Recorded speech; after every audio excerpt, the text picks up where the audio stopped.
Hello guys, কেমন আছেন আপনারা? সবাই জানি ভালো আছেন।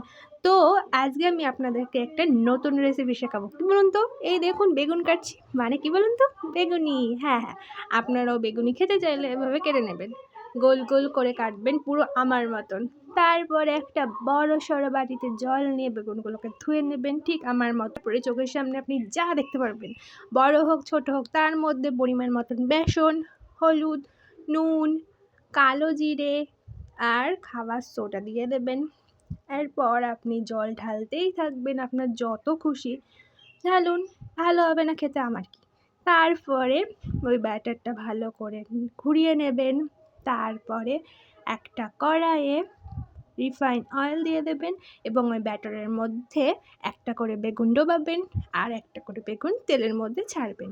এভাবে ছাড়তেই থাকবেন আপনার যত খুশি। তারপরে যেই বেগুনিগুলো হয়ে যাবে আপনি একটা প্লেটে নামিয়ে নেবেন। দেখুন আপনাদের সাথে কথা বলতে বেগুনি আমার রেডি। আপনাদের যেভাবে শেখালাম তার জন্য তো একটা লাইক করতেই পারেন, তাই না? টাটা।